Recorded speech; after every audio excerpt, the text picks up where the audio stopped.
Agora, a Bíblia lida e explicada com Alain Amorim. Para quem quer ouvir a Palavra de Deus de forma simples e compreensível.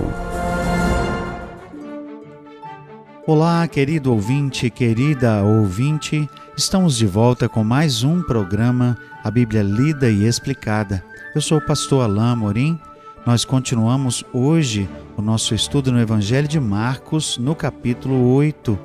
Eu espero então que a sua Bíblia já esteja aberta e você possa acompanhar a leitura de Marcos, capítulo 8, a partir do verso 27 até ao verso 30. Diz assim então a bendita palavra de Deus. Então Jesus e os seus discípulos partiram para as aldeias de Cesareia de Filipe e no caminho perguntou-lhes: Quem dizem os homens que eu sou? E responderam: João Batista, outros, Elias, mais outros, algum dos profetas. Então lhes perguntou: Mas vós, quem dizeis que eu sou? Respondendo Pedro, lhe disse: Tu és o Cristo. Advertiu-os Jesus de que a ninguém dissessem tal coisa a seu respeito. Jesus continuava o seu ministério. E como o Evangelho de Marcos é um pouco mais curto que os outros, nós já estamos num momento em que Jesus se aproxima do final do seu ministério terreno. E como se Jesus quisesse avaliar como as pessoas o viam, o que as pessoas achavam dele, pensavam dele, não é? E essa passagem, essa mesma passagem também está registrada em Mateus e Lucas. Ele indaga aos discípulos para saberem o que o povo pensa dele. E depois ele vai usar essa mesma pergunta para fazer um contraste. Então, ele pergunta: Quem as pessoas dizem que eu sou? Quem dizem os homens que sou eu?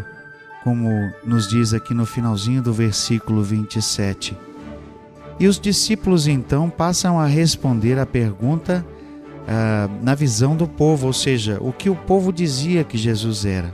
João Batista.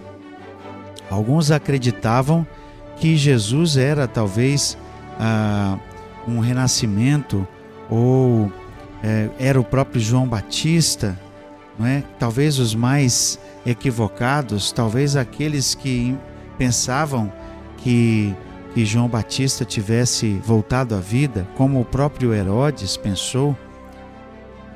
E outros ainda diziam Elias, porque havia a crença naquela profecia no final de Malaquias, que viria um profeta como Elias, ou o próprio Elias voltaria, não é? De acordo com a crença de alguns, ou um profeta como Elias, ou o próprio Elias viria. Inclusive nós vamos ver uma alusão a isso quando estudarmos o capítulo 9 mais adiante. E alguns ainda respondiam: algum dos profetas. De alguma maneira, as pessoas viam em Jesus alguém especial, viam em Jesus um caráter de alguém que fora enviado por Deus, e de alguma maneira, por causa de sua expectativa com relação à vinda do Messias, ou a sua expectativa com relação às profecias do Antigo Testamento, viam Jesus como um dos profetas, ou seja, alguém que teria sido enviado por Deus. É certo que essa identificação não era completa. É certo que muitas pessoas ainda não compreendiam exatamente quem Jesus era. Mas Jesus então, no verso 29, pergunta: Mas vós, meus discípulos, vocês que estão comigo, como se Jesus quisesse dizer assim, quem dizeis que eu sou? Respondendo Pedro, lhe disse: Tu és o Cristo. Jesus certamente esperava que seus discípulos compreendessem melhor quem ele era.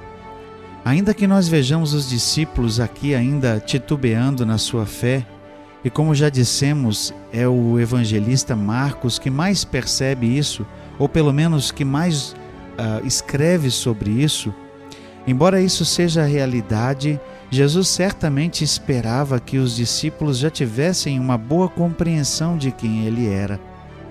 E então aqui, Pedro, em nome de todos, diz: Tu és o Cristo. Lá na passagem de Mateus, ele chega a dizer: Tu és o Cristo, Filho do Deus vivo. E nós temos uma parte de Mateus que aqui não é mencionada por Marcos.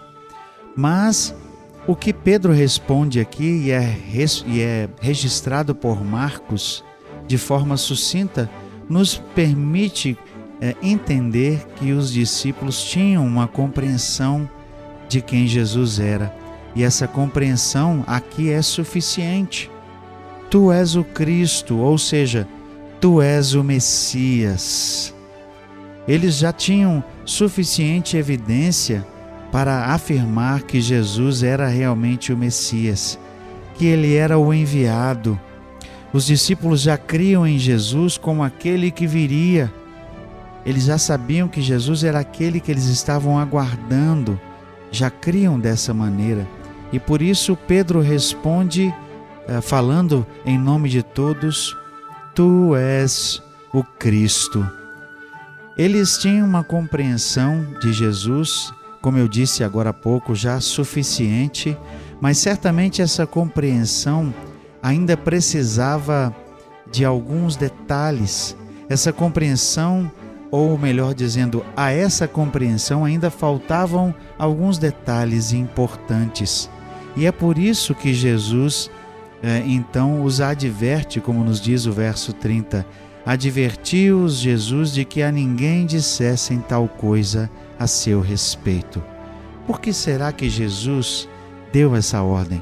Por que os discípulos não poderiam anunciar abertamente?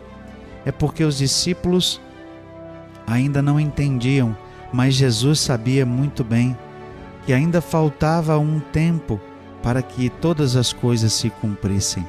E especialmente ainda faltava algum tempo até que a sua morte chegasse, e especialmente a sua ressurreição.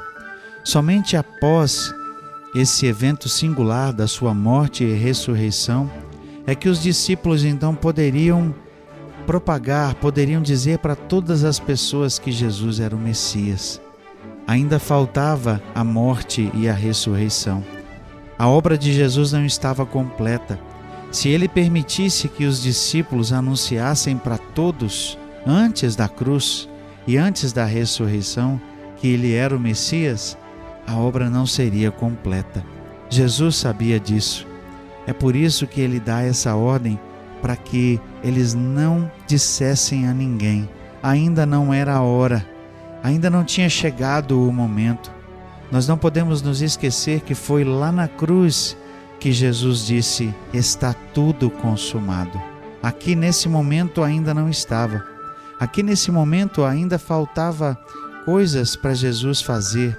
Ainda teremos, como nós veremos nos próximos estudos, nos capítulos restantes de Marcos, ainda teríamos algumas coisas por cumprir.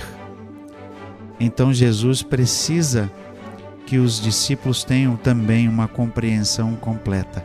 E até que esse momento chegasse, não era possível que eles divulgassem para outros que Jesus era o Messias. E nós vemos que justamente ligado a essa revelação, ou melhor dizendo, a essa compreensão dos discípulos de que ele era o Cristo, justamente ligado a essa, nós temos no nosso próximo estudo uma predição da própria morte por Jesus. Mas isso nós veremos juntos no nosso próximo encontro. Até lá, que Deus abençoe a sua vida. Acesse agora nossa plataforma e baixe os podcasts www.rede316.com.br. A Bíblia lida e explicada com Alain Amorim.